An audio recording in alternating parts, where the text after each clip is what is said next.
Howdy, y'all. Miss Nelson here. And now that you have watched the SCR, short constructive response video, we're going to get into the actual strategy that we're going to use to write SCRs.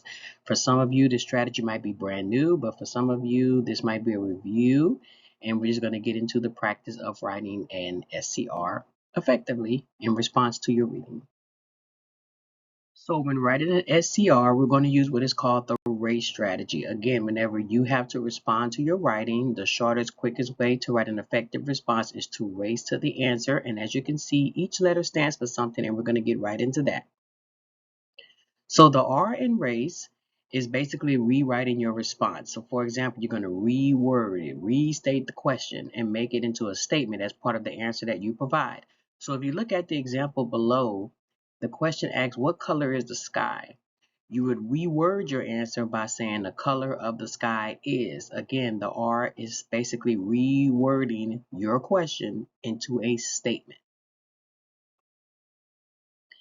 And A is simply answering the question using evidence from the text that you've just read. So you have to have all of this background information intact before you actually answer the question. So if you're going to put the R and the A together, it's going to look something like this.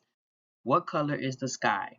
You would say the color of the sky is blue because of how, the weather and the waves and the conditions. You would answer the question itself. So again, what color is the sky? That's the original question. And then you would reword it. The color of the sky is, and then you would answer the color of the sky is blue because of how water, waves, and the weather conditions, or any other answer that you would give and relate to your reading. And of course, the C is you're going to cite your evidence. For example, you will put in paragraph 3, it states this. So you would use words, facts, or examples from the text to support the R and the A, which is your reword of the question and your answer, and you're going to use evidence. And you're going to try to provide at least 2 to 3 examples if you can to back up your answer, okay? Because again, that is citing your text evidence, and that is all of your proof in one chunk. Again, because if a person questions you about where in the paragraph or where in the passage that you got this particular answer from, you're going to have to be able to back your answer up with evidence. We call that evidence and proof. Then you're going to explain the answer. Explain how the R, the A, and the C is all correct and it all ties together. So for example, you will put the sky is usually blue because of how we see light waves and weather conditions. According to scientists, humans see that the blue sky based on the kinds of light waves are visualized on the eye, how sunny the day and the direction of the sunlight. And then you will put all of the evidence and explain why you chose that. That ties it all together. So a typical short constructive response can be anywhere between 2 paragraphs long, sometimes maybe 3, depending on all of the evidence that you chose. But what we're going to do today is you're going to try race. Okay, Ms. Nelson's going to have a prompt for you in response to all of your book club reading, and you're going to do what's called a short constructive response. But let's look at it. Some people usually do the R, the A, the C, and the E together, and they write all of that. I want you all as a KP class to write it in a specific example. So if you want to brainstorm by putting your race strategy on the side on some extra piece of paper and then give me the final product in a paragraph form, then that's how I want it.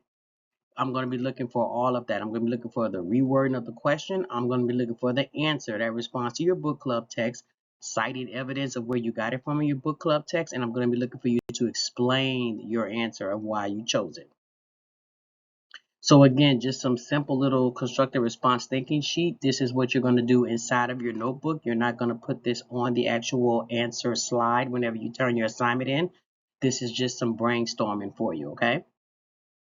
And again, if you want to reference this exemplar, this is basically an exemplar for you to see how a short constructive response can be written. Again, this one is written in very good form. This one here is about a good 3, 4, 5 paragraphs long. But then again, you can only do one by rewording and answering your question. Your second paragraph can be all of your evidence, 2 to 3 pieces of evidence, and then your last one can be your E, which is you explaining and then your conclusion, wrapping everything up. So again, it could be 3 paragraphs long or 4, depending on how you want to write your short constructive response, but we're not looking for an essay or an extended constructive response because that comes later on. Some of you might have had practice already with a short constructive response, but if you have not, this is your time to start. So always come back and reference this particular lesson in order to write an effective SCR. Okay?